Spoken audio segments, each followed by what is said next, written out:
I think data gets a bad rap. There needs to be like an understanding that your data is out there and it's being moved around every day. I would really like to kind of get ahead of that and control how it's used. Welcome back, everyone, to Hidden in Plain Sight. Whew. It's been a wild few months. I've been doing my best to read and study historical trends, and I found something interesting. After almost every pandemic in history, there was disruption. However, there was also an eventual renaissance that followed the plague or the pandemic. In order to get to that renaissance, though, we need to expand our perspectives. To do that today, we're talking with the Renaissance man, Mick Baccio, a security advisor at Splunk. Mick's career spans the globe. He got his start as an information war specialist for the Navy. After that, he worked in InfoSec at many private companies, including places like Lockheed Martin. Next, Mick went back to the public sector and helped protect information and data at places like the U.S. Department of Health and Human Services, the Center for Disease Control and Prevention, the FDA, and at the Executive Office of the President. From there, Mick became the first Ciso on a presidential campaign for Pete Buttigieg. In today's episode, we talk about what Mick learned from his global experiences in the public and private sectors. We also discuss how he navigated through those to find his new role as a security advisor at Splunk. Enjoy. This season of Hidden in Plain Sight is brought to you exclusively by our friends at Splunk, the Data to Everything platform. Splunk helps organizations worldwide turn data into doing. It's time for data to be more than a record of what happened. It's time to make things happen. Learn more at Splunk.com or by clicking the link in our show notes. Mick, welcome to the show. Well, thanks for having me. It's good to be here. I'm excited to talk to you. When an introduction comes through via email that has as many keywords like yours, I tend to perk right up. And when we got on the phone call to discuss, it was fascinating to learn about you and your background. I'm not going to go too much into it right now because I want you to share your story with us. This is a show called Hidden in Plain Sight. And I think with a man who has as varied a background and career as yours, you've discovered quite a bit of things that are hidden in plain sight. So welcome to the show and thanks for joining us. Thanks for having me here and I'm looking forward to it. So Mick, you have a background in cybersecurity as a veteran, among many things. How did you get your start as, a warfare information specialist in the Navy? If you could take us back to, I don't want to date you here, but when you got your start, take us back to those early days and what was going on. I started in the Navy in 1994, and I was actually going to be a nuclear engineer. And the day I joined the Navy is the day I found out that I'm colorblind. And the Navy has this big thing about nuclear engineers need to see colors. And I was like, it makes sense. So I got into computers then in the Navy and kind of didn't look back. Real thankful for my time there on the USS Saipan, decommissioned ship now, and the uniforms changed. So it's weird. But I started off in the Navy, then kind of bounced around a bit, did some work at Iridium, satellite cell phones, ended up in the government when Health and Human Services was building a team out for their CSIRC, the Computer Security Incident Response Center. It was based down in Atlanta. And that was the department-wide computer incident response for Health and Human Services. So it was really, really unique. And I learned a lot from some great people there. Moved from there to CDC in Atlanta at the Centers for Disease Control on their incident response team. Then spent some time at Food and Drug running security operations there, and some time at the Pentagon incident response and Health and Human Services, again, to build out a threat intelligence program with some friends there. And then that was during the rollout of healthcare.gov, the Affordable Care Act. And then from there, I spent 40 days at the Library of Congress before going to the White House. It was great. It was a great opportunity, jumped at it. And it was just a weird conversation. It was just talking to the Ciso at Library of Congress a week in. Hey, look, thank you for the job. This is great, but I'm going to have to go now. That's a quick 40 days, but you only get a call from the White House every so often, right? Exactly. And the call was a weekend, but government being government, and sometimes paperwork just gets slowed. It took a little bit longer for me to actually transfer between the agencies. So that was just awkward hallway moments. Hey, I thought you were leaving. I'm working on it. But it was a great time, and the folks there are super, super sharp. And White House spent some time there. Last year or so of the Obama administration, and first year and a half or so of the current administration. So over the 2016 election, the transition, everything after the inauguration, and that was definitely a unique experience. After that, I actually ended up at an instant response for a while, then spent some time at Verizon and got a call in June, I guess around June of last year, from the Buttigieg campaign to come run security for them, information security program, be the first Ciso in the history of presidential campaigns, which is just bonkers to think about still. Bonkers in a sense of we haven't had CISOs before this, or that it was just, an incredible time to be kind of pioneering there? All of the above and then some. First, it was, wow, like, really? Like, no one's ever done this? I feel like someone should have done this before, right. Or there should be more than one of, me on a campaign. And that just wasn't the case, or at least in-house. So the Buttigieg campaign did that. And one, it was, wow, no one else is doing this. Two, I feel horribly underqualified for this.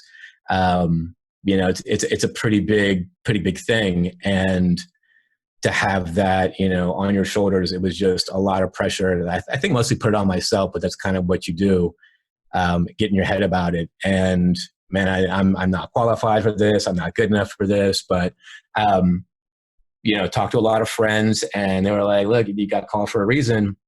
And that was just a really, really unique opportunity. And I think taking what I learned in the federal space over a career and kind of transitioning that to the campaign, it was a really, really great experience. And I learned a lot about people and a lot about security and just overall implementing a cybersecurity posture and program, what people do and won't do.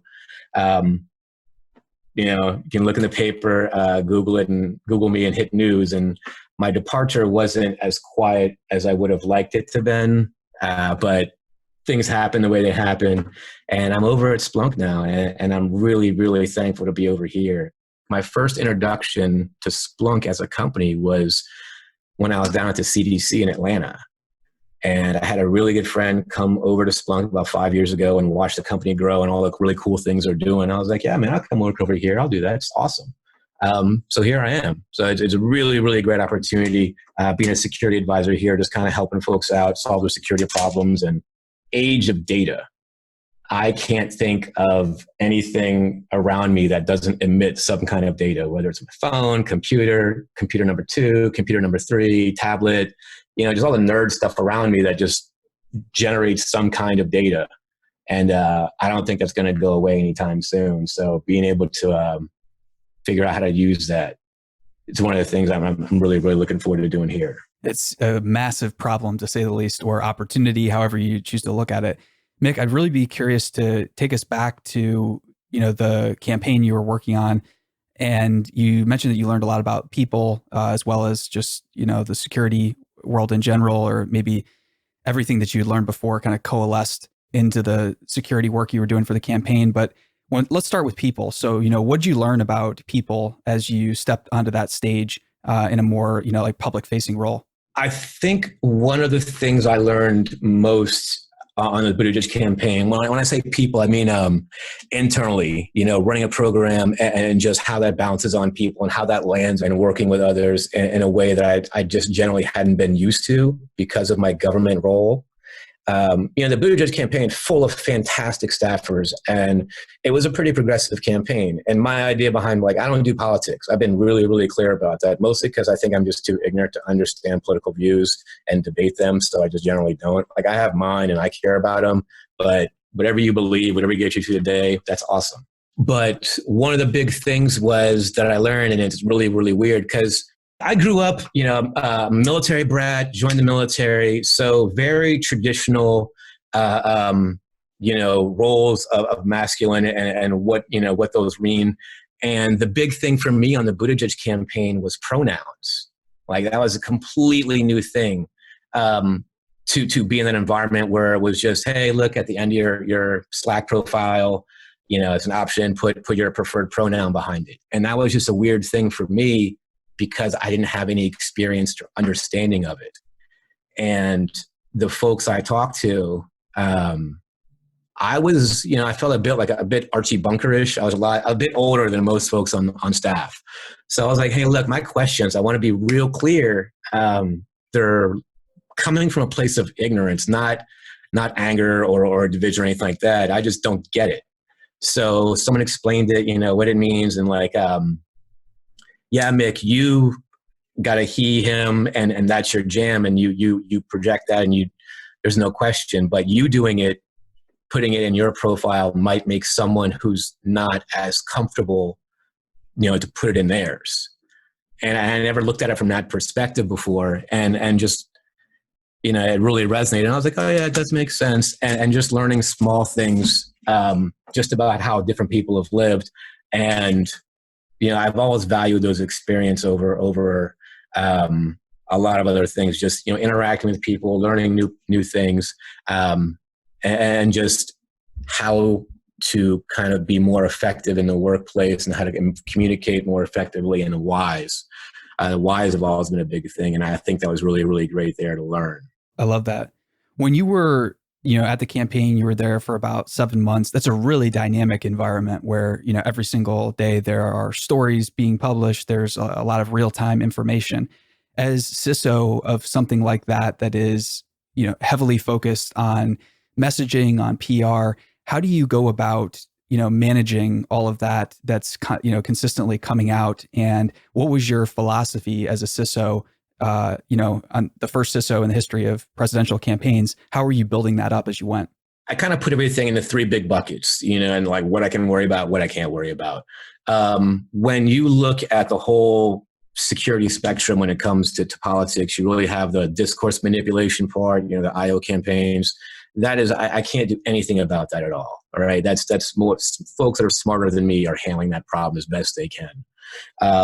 When you look at the hardware of the election systems themselves, what the EAC is responsible for, that's not my area. That's the EAC, and they're kind of hamstrung by not being a regulatory agency, but that's a whole other conversation.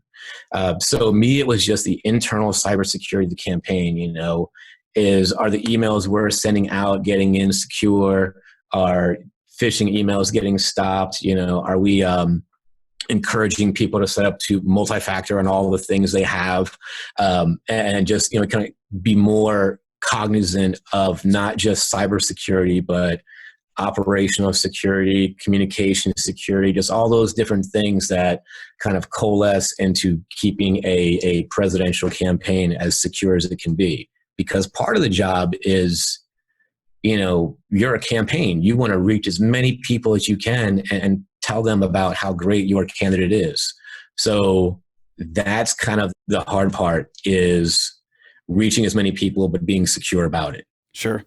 And when you were at the White House, you were a branch chief for threat intelligence at the executive office of the president. What's that mean, if you could unpack that role for us? And could you just, I know some of the work is probably classified. Is there anything that's not classified that you can share with us that you were working on there? We provided the technical reporting of items of interest from generally nation-state cyber threat actors. I know it's a lot. It's even more to unpack. So when you think nation-state, everybody knows what a nation-state is. Basically, it is authorized, offensive computer network exploitation activity at the direction of a government. Okay. So, hey, this is what Group X is doing. This is what we think they're targeting. This is how it affects us. This is why it is of concern to us. One of the other things that we were able to do a lot was when the principals, the president or the vice president, would travel overseas, we would the team would develop a threat briefing, a comprehensive threat briefing on where they were going, what they can do from a technical level. And I thought that was hugely successful. And a lot of other stuff that obviously, kind of falls in the realm of network defense and stuff I can't talk about. Sure. When you are going about learning for a role like that, how is that even possible? Is there, are there a couple of resources you're going to? Are there any like trusted advisors, or are you just, surrounded by people who are all learning on the go? What's that process like? I have a pretty non-traditional background as far as how I got into the role. I really don't know if I'd recommend threat intelligence as like the starting point for someone to get into for a career. It can be done, but I think, fundamental concept and principles of security, then moving into that, threat intelligence is pretty specific. And it depends on where you are too. And you're only as good as the visibility that you have.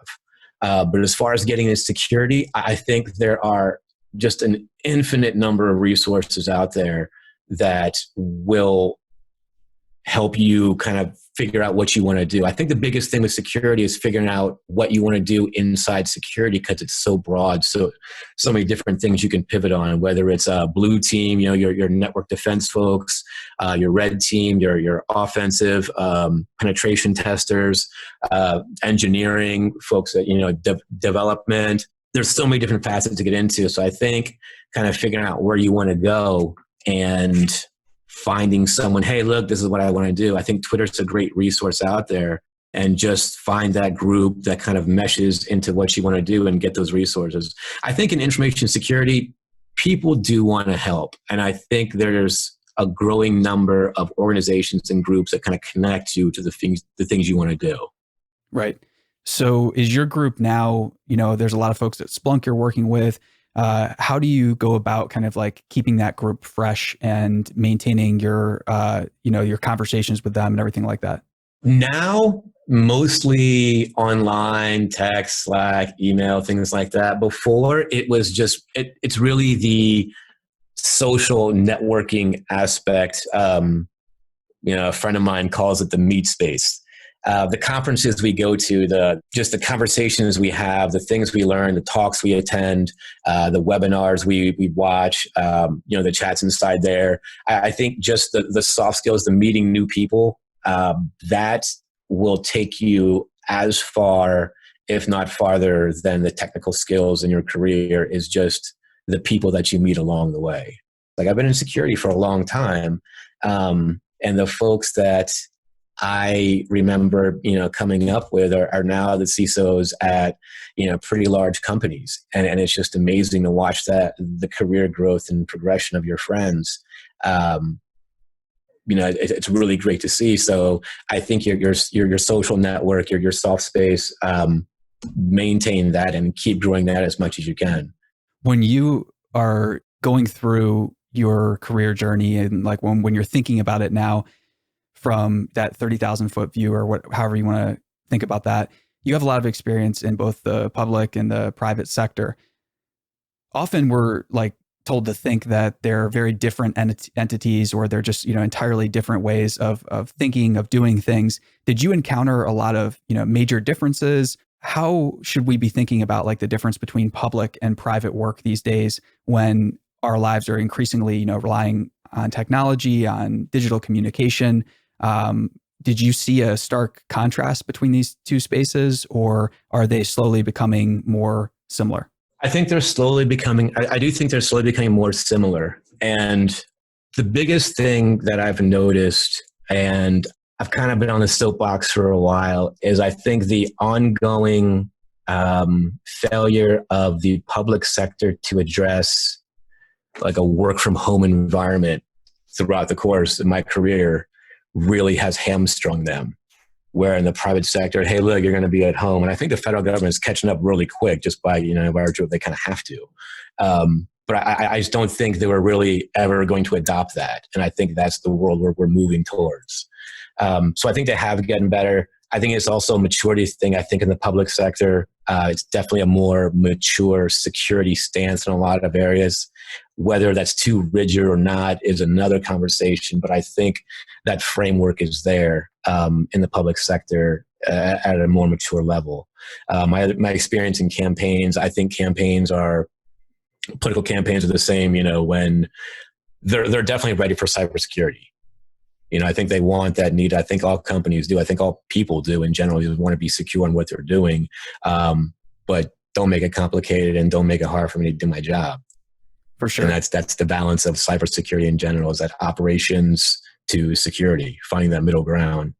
For sure. And for everyone listening out there, are there any simple steps to becoming more secure that people can implement today? Like, what's the low-hanging fruit that you see as so obvious and most people aren't doing it? Or what is some simple ways to get started? I think when you look at SANS, I think SANS is a really, really great, top 20 things you should be looking at. They're critical controls. And I had this conversation earlier today with some friends. Friend just wrote a blog about phishing and the effectiveness of a phishing program. And it goes back to, your security program overall. Being hard on people, traditionally you get a phishing simulation at work. All right, I will send out some phishing emails to people, a bunch, some will click on it, and the people that click on it, I'll make them attend more training, right? That's generally rinse and repeat. That's what we do. And I don't think that's effective. I think, shaming people and, hey, you clicked on that, you shouldn't have. I think it's to figuring out the why in the program. And I think it's the bigger thing on security is just making it easier. We all know links are bad and we shouldn't click on them, but people are gonna. So how come security hasn't made the link safe yet? That's a very interesting perspective and question. So you mentioned not shaming people. For many of us noobs out here that aren't as familiar with the security world, it can feel like, there are these obvious things that we have to know. What are some tips you have for other CISOs or people in the data space who want to teach their organizations and teach their culture without shaming folks that are noobs in the space? I think there is a growing, growing vertical in the space. And a lot of companies I've seen popping up, they're kind of gamifying security. And one of the things I think we did a phishing exercise, and I had folks from Department A, hey, you think of some things that folks in Department B would fall for in a phishing email, and have that back and forth. People get more involved in the process. I think kind of making your security more accessible, finding that middle ground and explaining a lot of what you're doing, whether it's rolling out, hardware tokens or a new security policy, kind of explaining it as plainly as you can and as transparently as you can, the why and the how, and what they get out of it. Sure. And when you're thinking about the why for the work you're doing at Splunk, can you take us through some of the things you're thinking about on a daily basis, or what's it like being a security advisor to a large publicly traded company that's focused on the data world? So a lot of it is making the trains go, right? From an operations, whether it's using Splunk or Phantom, making the trains go and then making the trains go faster. We're constantly finding new and efficient ways to take the data that you have and either shape it the way that it helps you see it more effectively. One of the big things, since everyone is kind of working from home now, is RWI, the remote work insight.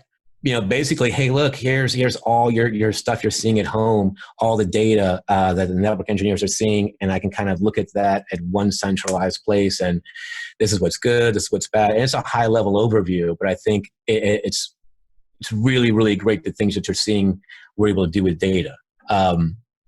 So I think solving a lot of the problems that people are having from a security perspective, from, hey, look, we're collecting our DNS logs, our name resolution logs. What could we do with that? Or, okay, I keep hearing that I should be analyzing all my email that comes in and looking for those phishing emails and things like that. How do I do that using Splunk? Or once I do it using Splunk, can I make that faster? Can I save my analysts a little more time so they can work on the bigger problems that I have?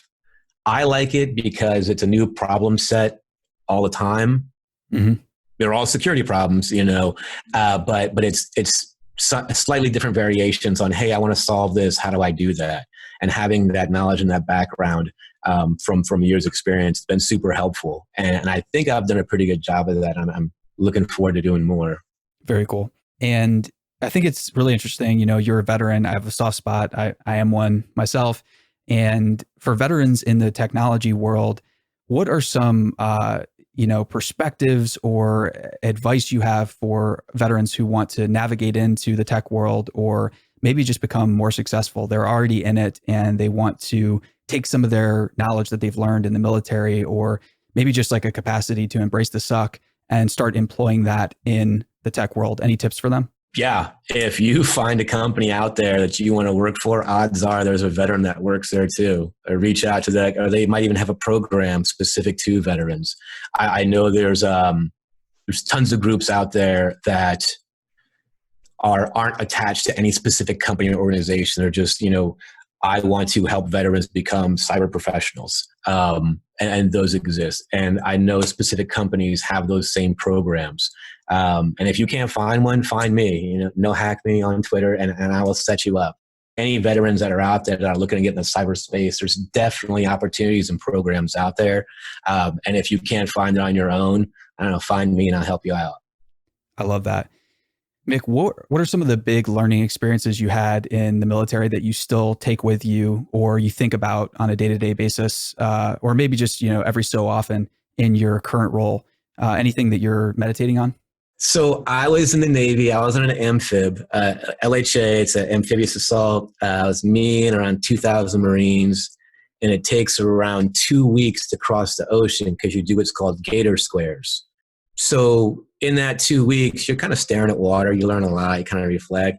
I think the military is just a fantastic experience. I don't know 100% if I'd recommend it for everyone, just because I was in the Navy. The Navy's a lot of, you're at sea for a long time. If you got a family, it might not be for you. But I valued it more than any experience because at the time, I think it was what I needed in my life.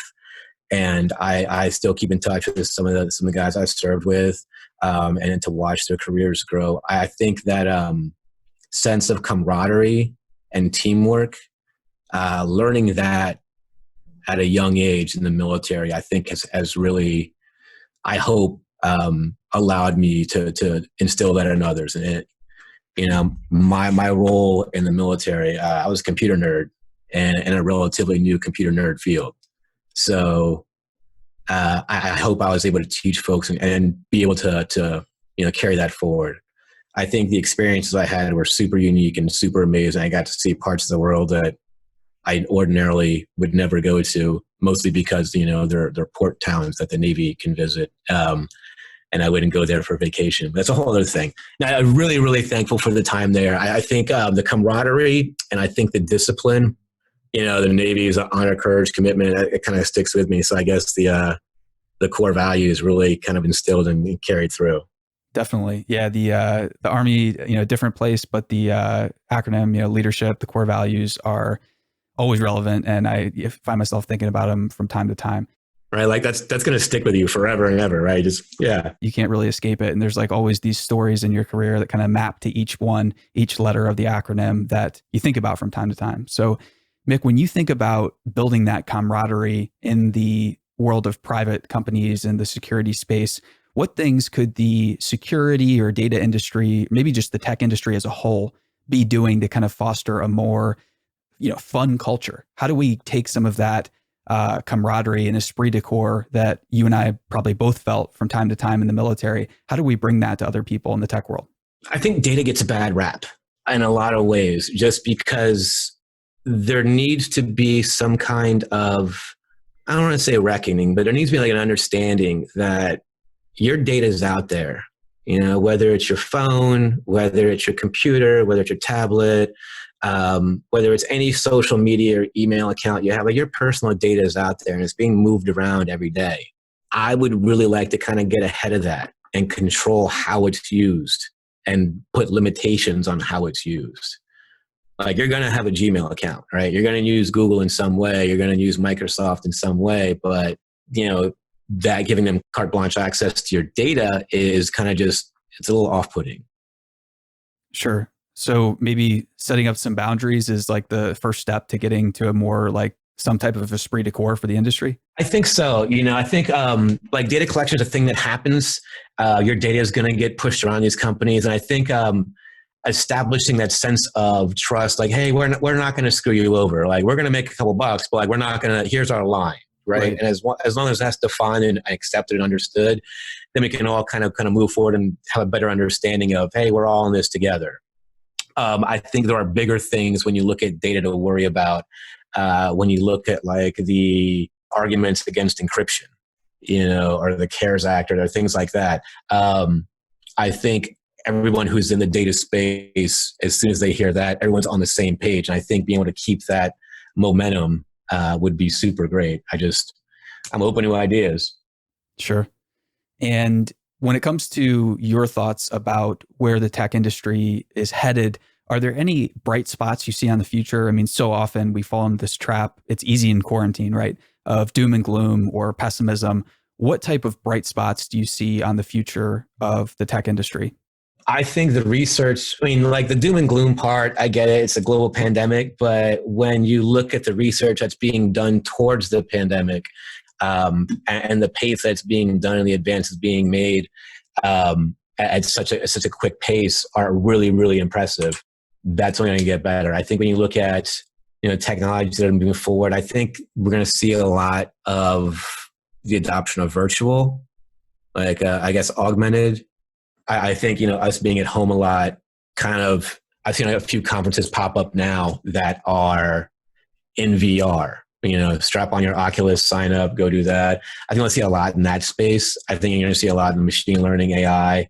I think the world's going to drive the technical advances. I think the things I would have said a year ago wouldn't be the same as they are now. Right. And if you were to offer your earlier self any pieces of advice or maybe, some of the wisdom you've learned from mentors throughout the years, what would you try to pass back to yourself or pass back to somebody that's just getting their start in the industry? Your soft skills. I think your soft skills will carry you very far. If you're going to go into cyber, you're going to put it into work. That's kind of why you get in the field. Like, cybersecurity is not easy by any means. Like, it is a technical field and it constantly changes. And you got to like the puzzle. You got to like the curiosity. You just got to have that mindset if you're going to get in the field, because that part's not going to go away and not going to change. So I think your soft skills, I think all those technical things that you learned, all those zeros and ones that you found more research on than anyone else, you've got to be able to explain that to a non-technical crowd, to a non-technical audience, and communicate effectively. And I don't think it's kind of a cybersecurity specific thing, but I think it's any industry, is be able to communicate what you need to effectively. I remember at the White House when we would generate some of our reporting, we would pass up, we'd condense maybe 6 or 7 different reports into a 1-paragraph summation that you had about 3 minutes to explain. So, be clear, be concise, get your point across. I think that carries you super, super far. And enjoy the experiences along the way, meet the people along the way. I've met some super, super interesting people, between the government, between being a goon at DEF CON, between being active in the lockpicking community. I've just met some of the most fantastic people on the planet. So enjoy that along the way. I love that. And Mick, is there any final call to action you have for our listeners or folks out there that are looking to really, attack some of the major problems we see in the world? There needs to be more focus on our political space.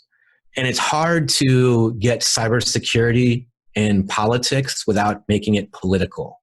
You should vote for a candidate based on their policies, not whether their email was secure, whether their email was compromised or put online. I think vote for them as a candidate based on their policies, because you need a standardized, campaign play or cybersecurity playbook in politics. I think voting online, absentee balloting, again, these are huge, huge problems that we only seem to really care about when there's a general election, but not during anything in between.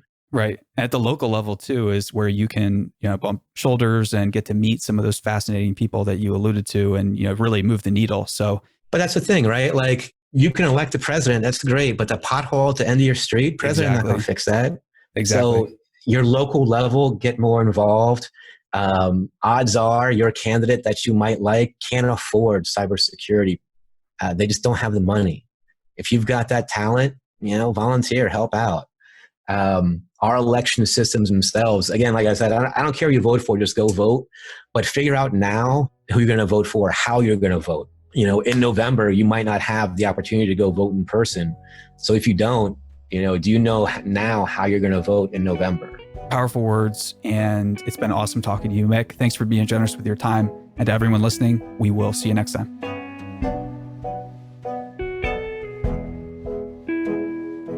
I'm Sophia Bush, and you've been listening to Hidden in Plain Sight from Mission.org. This podcast is sponsored by our friends at Splunk, the Data to Everything platform. In today's data-driven world, every company, big or small, new or old, is sitting on terabytes of unused, untapped, and unknown data. Splunk helps turn all that data into action. Using cutting-edge AI and machine learning, Splunk delivers real-time predictive insights that will help you on your mission to change the world. With solutions for IT, security, Internet of Things, and business operations, Splunk empowers people to make faster, better decisions and take action to get things done. It's time for our data to be more than a record of what happened. It's time to make things happen.